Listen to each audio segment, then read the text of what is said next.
CG live 24 news आप देख रहे हैं। समाचार विस्तार से। छत्तीसगढ़ कांग्रेस कमेटी के अध्यक्ष दीपक बैज अहमदाबाद अधिवेशन से लौटते दुर्ग शहर पहुंचकर मासूम बच्ची के रेप एवं हत्या की गई उनके दुखी परिवार से मिलने पहुंचे। मासूम बच्ची के परिवार से मिलकर हालात को जानने की कोशिश की एवं उनके माता पिता से चर्चा के उपरांत मासूम बच्ची के परिवार को आश्वासन दिया न्याय के लिए जो भी लड़ाई लड़ने पड़ेगी और मदद करने की बात कही। सीजी लाइव 24 न्यूज चैनल को सब्सक्राइब एवं लाइक जरूर करें।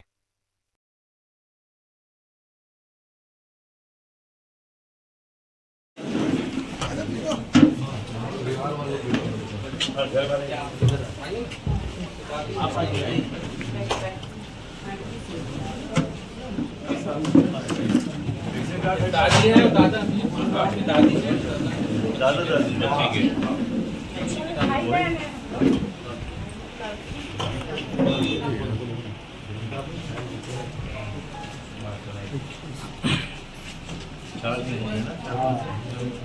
उसी दिन में सुबह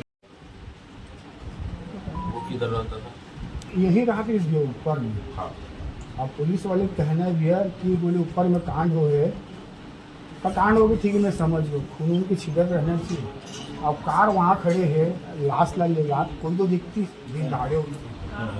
अब कार वाले ऊपर कोई यही नहीं करे तो बोला छोड़ दीजिए कार खराब है बोला थी। अच्छा। तो कार खराब रहती तो वो व्यक्ति हम कार ल चालू करे बस का बरा कार चालू करे बनाई। हाँ एसी चालू उसमें नहीं छोड़े मेरी गुड़िया का। तो कार जो बोल रहे ना खराब है, जब से बोल रहे ना कार एक बूंद नहीं खराब है। तो एसी चालू था, बिना चाबी का वो छोटा सा लाइट जलता है ना, वो भी बिना चाबी का चालू नहीं होता। चाबी मतलब खो चालू किया था गाड़ी को, पीछे मतलब वो कर रहा था गाड़ी को, निकाल रहा था पीछे।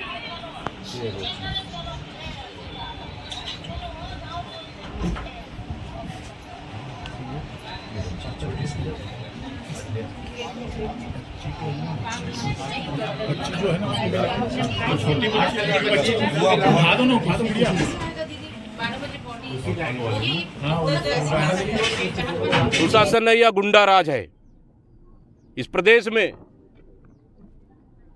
जंगल राज है क्या? गृह मंत्री जी को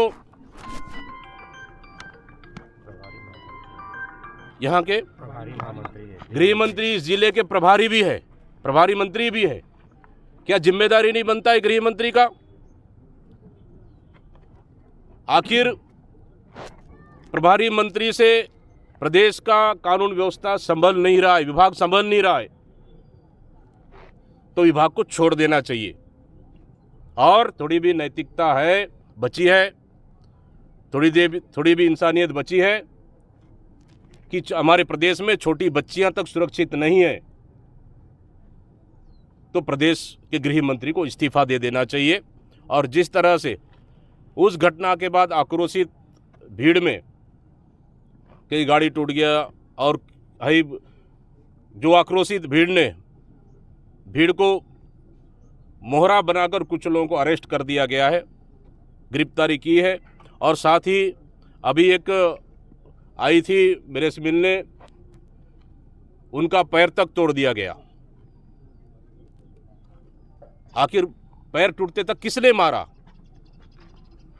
क्या ये जांच करने का प्रयास की पुलिस सरकार कि जिनका पैर टूटा है वो इस घटना में शामिल थे या नहीं थे? कुछ लोग गिरफ्तारी हुई है। सरकार को इस पे जल्दबाजी न कर, सरकार को इसके गंभीरता से विचार करना चाहिए। इसलिए मैं कह रहा हूँ, इससे पहले लोहारडीह घटना को भी हम लोगों ने देखा है करीब से। वहाँ पे भी लगभग 64 से अधिक लोगों को जल्दबाजी में पुलिस ने गिरफ्तारी की और 29 से अधिक लोगों को 3 से 4 महीने के बाद घटना में शामिल नहीं थे। हमारी जांच में चूक हुई, कोर्ट में स्वीकार कर उनको सरकार ने प्रशासन ने कहा है कि ये घटना में नहीं थे। क्या इस घटना में वही फिर दोहराने वाले हैं क्या? लेकिन ये घटना छोटी मोटी घटना नहीं है, बड़ी घटना है। सरकार को जिम्मेदारी लेना चाहिए कि सरकार पूरे प्रदेश में फेलियर है, गृह मंत्री से प्रदेश संभल नहीं रहा है, विभाग संभल नहीं रहा है। तो गृह मंत्री को इस्तीफा वैद जी दे देना चाहिए। वैद जी एक चीज़ देखिए कि लगातार ये बातें आ रही, ऐसी कई घटनाएं हो चुकी है और उन घटनाओं के पीछे शराब और नशा ही सामने आता है। आप लोगों ने जनता को ठगा है, ऐसी बात भी आ रही है। आप लोगों के कार्यकाल में आप लोगों ने 5 साल में शराबबंदी करने के वादा किया था, जिसको पूरा नहीं किया। देखिए, शराबबंदी सिर्फ हमारी सरकार की सवाल नहीं थी। सरकार तो शराबबंदी तो पिछले 15 साल से कह रहे थे। शराबबंदी की ओर हमारी सरकार कदम बढ़ा चुकी थी। आपको पता होगा 50 से अधिक दुकानें हमारी सरकार ने बंद की। यही लोग तो बोलते थे विधानसभा चुनाव में, प्रधानमंत्री से लेकर पूरे, शराब बंद करेंगे, शराब बंद करेंगे, और पूरे प्रदेश में अहाता खोलना शुरू कर दिए, चकना दुकान शुरू कर दिए। और आपको पता है अभी विधानसभा में 67 नए दुकान, शराब की दुकानें खुल रही है। पूछ लीजिए उन लोगों से, खुल चुकी है 1 अप्रैल से 67 नई शराब की दुकानें। क्या 67 स्कूल भी खोले इस सरकार ने? मैं पूछना चाहता हूं, 67 स्कूल भी खोली सरकार ने? स्कूल खुला नहीं, लेकिन 67 शराब की दुकानें खुल गई। और अब तो ये है, यहां तो एमपी की नकली शराबें बिक रही है, और तो और देसी शराब के दुकानों में इंग्लिश शराब बिक रही है, इंग्लिश की शराब की दुकानों में देसी शराब की बिक रही है। हालांकि इसका मतलब 67 नहीं, 700 से अधिक दुकानें चल रही है इस प्रदेश में। जो टीएस बाबा है, कांग्रेस के सीनियर लीडर है, अभी आप लोग का अधिवेशन हुआ, टीएस बाबा सीधे तौर पे कह रहे हैं उम्र को लेकर कि जूनियर और सीनियर वाली बात आ रही है। वो कह रहे हैं मैं 72 साल का हूँ, अभी भी युवा हूँ, युवाओं को मौका देना चाहिए, लेकिन अनुभव के आधार पे सीनियरों को नज़रअंदाज नहीं करना चाहिए। सहमत है क्या? बराबर सबको मौका दे रहे हैं।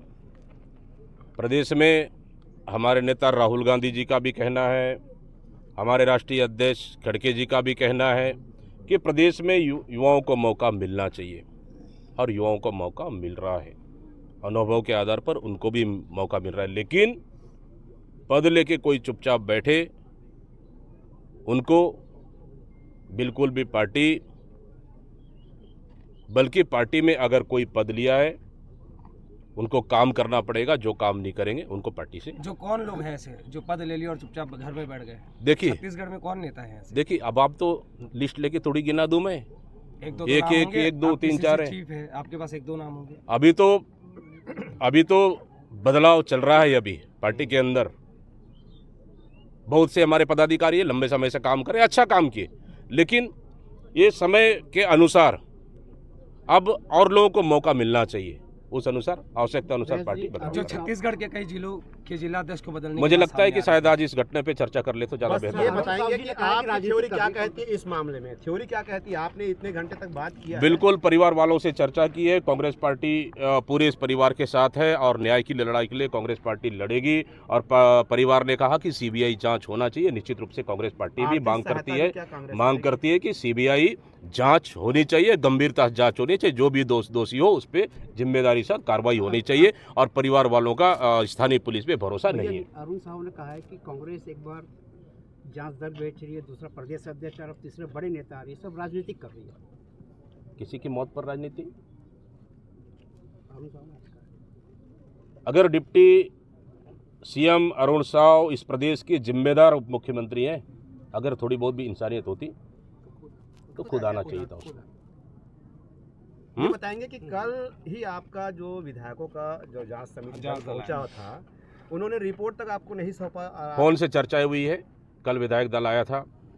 उस दिन घटना जिस दिन घटी उस दिन शाम को, दूसरे दिन 7 तारीख हम लोग गुजरात चले गए, इस वजह से नहीं आ पाए थे। लेकिन जैसे आज गुजरात से उतरते, एयरपोर्ट में उतरते साथ ही हम लोग घटनास्थल पर मैं स्वयं आया हूं और मेरी जांच दल कमेटी आई, जांच की, मेरी फ़ोन से चर्चाएं हुई। हमारी संयोजक संगीता सिन्हा जी रिपोर्ट तैयार भी है बोल रहे हैं, और मेरी चर्चाएं भी डिटेल से चर्चाएं। लेकिन तब भी मुझे लगा कि परिवार साथ आकर मिलना चाहिए इस दुख के घड़ी में। पूरे कांग्रेस पार्टी परिवार साथ कितने दिन में लगता है कि आपको सही चीज़ सामने आना चाहिए, नहीं तो फिर आप लोग क्या करेंगे? अभी पार्टी क्या करेगी इसका निर्णय तो हम लोग आपस में चर्चा करने की बात करेंगे। लेकिन इस दुख के घड़ी में पूरे पार्टी परिवार साथ है, न्याय मिलना चाहिए। गलत हुआ है, इतनी बर्बरता कार्रवाई मैं समझता हूँ किसी दुश्मन को भी नहीं होना चाहिए। दोबारा क्या देखा, क्या पाया, क्या परिजनों से चर्चा? 6 तारीख की घटना थी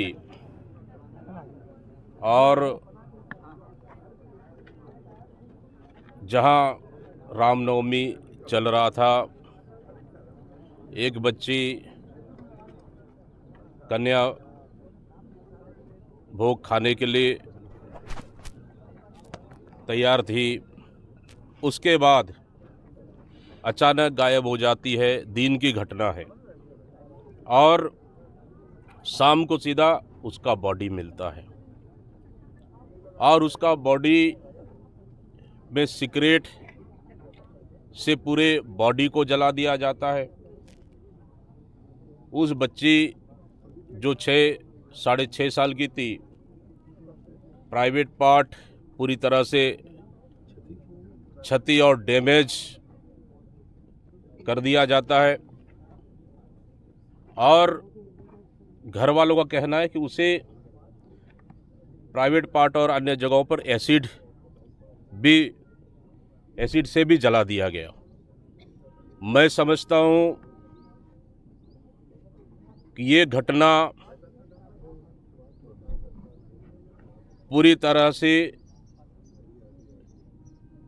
निर्भया कांड से ये घटना कम नहीं है।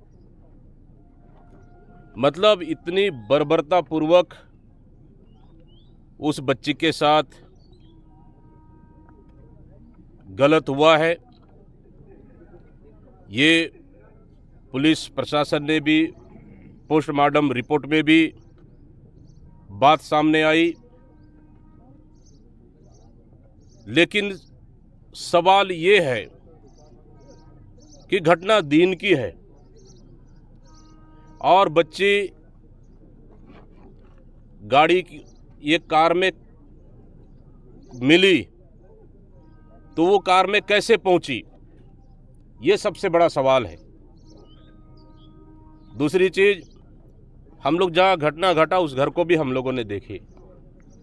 घर के नीचे में परिवार है, बच्ची आती यहाँ पे, घर के नीचे परिवार है और पुलिस प्रशासन कह रहा है कि ऊपर में ये घटना घटित हुआ है, जबकि ऊपर में कोई दरवाजा तक भी नहीं है। ऊपर का जो 2 कमरे अभी बन रहा है। आखिर घटना कहाँ घटा? बच्ची का बॉडी उस कार में कैसे पहुंची, ये सबसे बड़ा सवाल है। ये सवाल अभी भी परिवार वालों के दिमाग में और सभी लोग दिमाग में अभी भी यही चल रहा है कि आखिर इसका जिम्मेदार है कौन। परिवार वालों से मेरी लंबी चर्चाएं हुई। परिवार वालों का कहना है कि स्थानीय पुलिस पे बिल्कुल भी भरोसा नहीं है। नंबर 1। नंबर 2 कि हमें न्याय चाहिए। ये घटना किसी एक व्यक्ति नहीं कर सकते, इस घटना में अन्य और लोग भी शामिल होंगे, ये घर वालों का कहना है। नंबर 3, घर वाले मांग कर रहे हैं कि सीबीआई जांच हो और जो भी जिम्मेदार और दोषी है उस पे कड़ी से कड़ी कार्रवाई होनी चाहिए। और उसके बाद पुलिस प्रशासन घर में, और एक छोटी बच्ची थी उसको 2:30 बजे रात को उठा के ले जाते हैं, उसके साथ बर्बरतापूर्वक मारपीट किए। घर में बच्ची के दादा है, उनके साथ बर्बरतापूर्वक मारपीट किए। और एक महिला और है, बच्ची की बुआ, दादी बुआ, उसके साथ भी बर्बरतापूर्वक मारपीट किए। जिस तरह छत्तीसगढ़ प्रदेश में लगातार घटनाएं नहीं रुक रही है और घटना होने के बाद पुलिस प्रताड़ना पूरे प्रदेश की जनता के ऊपर, जहां बात करें लोहारडीह की घटना, बात करें हम बलरामपुर की घटना, बात करें हम धमतरी की घटना कि पुलिस लॉकअप में मार दिया गया, यही सीन इस घटना में भी पुलिस प्रशासन ने दोहराने का प्रयास किया। उस दादी बुआ के साथ मारपीट करना, फिर उनके बुआ के भाई के साथ मारपीट करना, अभी भी चोट के निशान पूरे शरीर के पीठ में है। उसका वो बच्ची के साथ मारपीट करना 2:30 बजे रात से लेकर दूसरे दिन तक, आखिर क्यों? छोटी बच्ची, पुलिस जांच करे, उनको कौन रोका है जांच करने में? लेकिन इतना बर्बरतापूर्वक क्या इंसानियत खत्म हो गई है? क्या पुलिस प्रशासन ही सजा देना शुरू कर दी है? क्या यही जजमेंट बन गई है? क्या छत्तीसगढ़ पुलिस और सरकार यही खुद न्यायालय बन गई, फैसला देना यही शुरू कर दी है क्या? अगर उस घटना के बाद कहीं उस बच्ची के साथ दूसरा घटना होता तो उसको चेहरे में इतना मारा गया, बच्ची को इतना डराया गया, बच्ची अभी भी सदमे में भी है, पूरा परिवार सदमे में है। इस तरह की घटना की हम कड़ी निंदा करते हैं। साथ ही इस सरकार में ना बच्चियां सुरक्षित हैं, ना महिलाएं सुरक्षित हैं। प्रदेश की जनता भगवान भरोसे अभी तक अपने आप को सुरक्षित महसूस भी नहीं कर पा रहे। इस प्रदेश में सुशासन है या गुंडा राज है? इस प्रदेश में जंगल राज है क्या? गृह मंत्री जी को, यहाँ के गृह मंत्री इस जिले के प्रभारी भी है, प्रभारी मंत्री भी है, क्या जिम्मेदारी नहीं